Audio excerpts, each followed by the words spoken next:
Subscribe करिए rising Uttar Pradesh को और दबाइए इस बेल आइकन को ताकि आप पाए यूपी की न्यूज अपने मोबाइल पर सबसे पहले।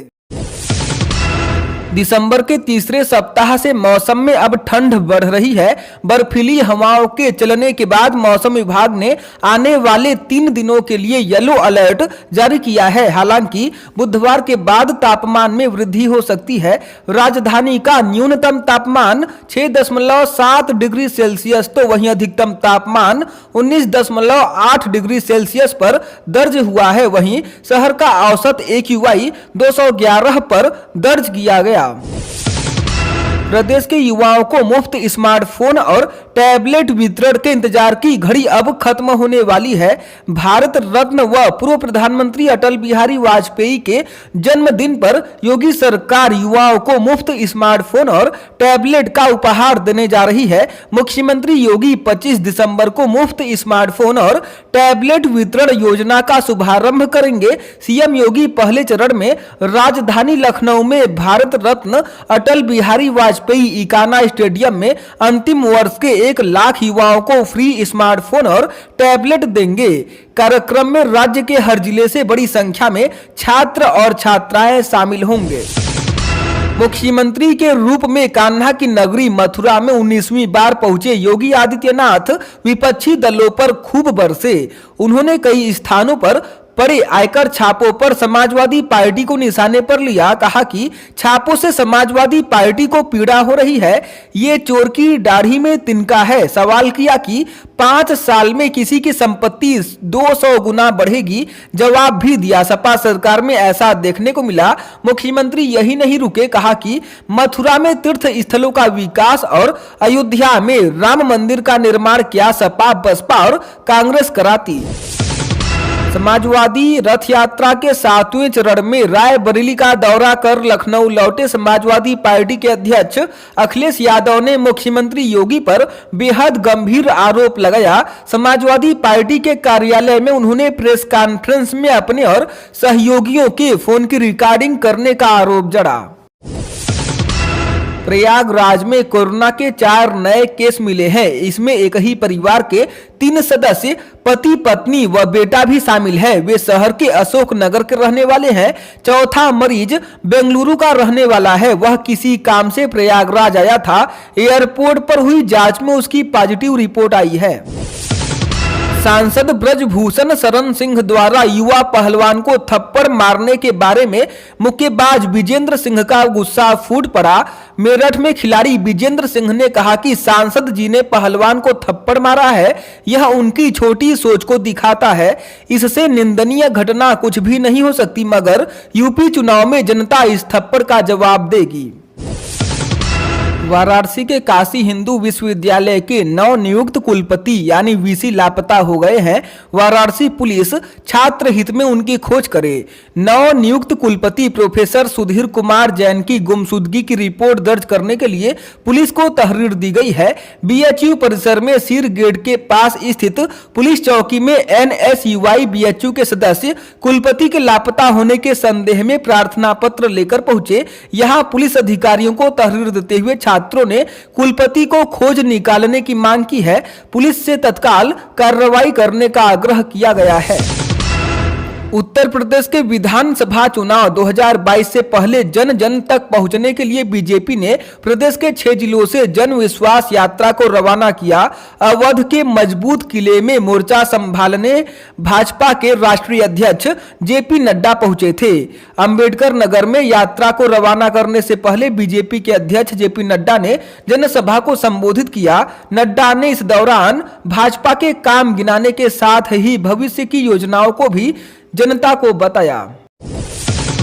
ऑल इंडिया मजलिस इत्तेहादुल मुस्लिमीन यानी AIMIM के राष्ट्रीय अध्यक्ष असदुद्दीन ओवैसी ने कांग्रेस, सपा, बसपा, संघ विहिप और भाजपा पर जमकर निशाना साधा।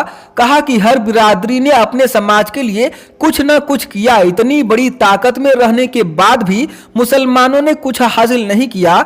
मुसलमान चाहते हैं कि यूपी में उन्हें अपना हिस्सा मिले। अब तक गाड़ी चोरी होने पर वाहन चालक संबंधित थाने में एफआईआर दर्ज कराते थे, लेकिन अब हाई सिक्योरिटी नंबर प्लेट के गुम होने पर भी ऐसा करना होगा। इसके साथ ही वाहन चालक को रिपोर्ट की कॉपी परिवहन विभाग के वाहन 4 पोर्टल पर अपलोड करनी होगी। सत्यापन के बाद वाहन चालक को दूसरी नंबर प्लेट जारी हो सकेगी। प्लेट में विशेष सुरक्षा विवरण के चलते यह नई व्यवस्था लागू की गई है। केंद्रीय सड़क परिवहन मंत्री नितिन गडकरी ने उत्तर प्रदेश की योगी आदित्यनाथ सरकार की सराहना करते हुए कहा कि यह तो महज ट्रेलर है, असली फिल्म तो अभी बाकी है। गडकरी ने बिजनौर जिले के चांदपुर में बीजेपी की जन विश्वास यात्रा की शुरुआत करने के बाद भाजपा को संबोधित करते हुए कहा, हम उत्तर प्रदेश में केवल गुंडागर्दी को समाप्त नहीं कर रहे हैं, हम गरीबी, भूखमरी और बेरोजगारी को भी समाप्त करने जा रहे हैं। जो 5 साल आपने देखा वह तो ट्रेलर था, असली फिल्म शुरू होना तो अभी बाकी है। उत्तर प्रदेश में एक बार फिर बीजेपी की सरकार का डबल इंजन लगा दो, फिर आप शांति से बैठो और देखो कि कैसे चमत्कार होगा। योगी सरकार ने प्रदेश में 6 माह के लिए हड़ताल पर प्रतिबंध लगा दिया है। अपर मुख्य सचिव कार्मिक डॉक्टर देवेश कुमार चतुर्वेदी ने इस बारे में अधिसूचना जारी कर दी है। इसमें कहा गया है कि उत्तर प्रदेश के राज्य कार्यकलापों से संबंधित किसी लोक सेवा निगमों और स्थानीय प्राधिकरणों में हड़ताल पर प्रतिबंध लगाया जा रहा है। इसके बाद भी हड़ताल करने वालों के खिलाफ विधिक व्यवस्था के तहत कार्रवाई की जाएगी। आपको बता दें कि इसी साल मई में यूपी सरकार ने 6 महीने के लिए हड़ताल पर प्रतिबंध लगाया था। उस दौरान कोरोना संकट जारी था। सीएम योगी ने कोविड की समस्याओं को देखते हुए एस्मा एक्ट लागू करके हड़ताल पर प्रतिबंध लगा दिया था। आम आदमी पार्टी ने प्रदेश विधानसभा चुनाव के लिए अपने संभावित प्रत्याशियों की तीसरी सूची जारी कर दी। तीसरी सूची में 30 संभावित प्रत्याशियों के नामों का ऐलान किया गया है। पार्टी ने इन्हें विधानसभा प्रभारी का नाम दिया है। इस सूची के साथ पार्टी के कुल घोषित संभावित प्रत्याशियों की संख्या 200 हो गई है। पार्टी के प्रदेश प्रभारी एवं राज्यसभा सांसद संजय सिंह ने ट्वीट करके यह जानकारी साझा की।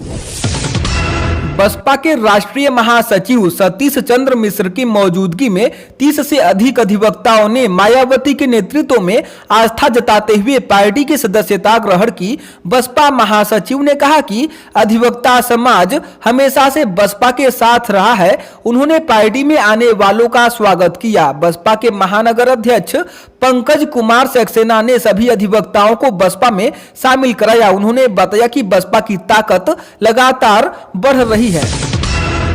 झांसी के पॉलिटेक्निक मैदान से जन विश्वास यात्रा का शुभारंभ करने पहुंचे रक्षा मंत्री राजनाथ सिंह ने कहा कि हमसे गलती हो सकती है, पर कोई माई का लाल हमारी नियत पर सवाल नहीं उठा सकता। बुंदेलखंड की धरती को प्रणाम करते हुए बुंदेलखंडी भाषा बोलते हुए रक्षा मंत्री ने जनता से दोहराया कि इस बार प्रदेश में न बुआ और न बबुआ की सरकार चाहिए, तो बस बाबा की सरकार। कांग्रेस की राष्ट्रीय महासचिव और यूपी मामलों की प्रभारी प्रियंका गांधी वाड्रा ने सांप्रदायिकता और जातिवाद की राजनीति पर हमला करते हुए महिलाओं को उनकी ताकत का एहसास कराया और उनके वोट की ताकत से परिवर्तन लाने की अपील की। साथ में कहा कि महिलाएं एकजुट होकर इस देश की राजनीति बदल सकती हैं।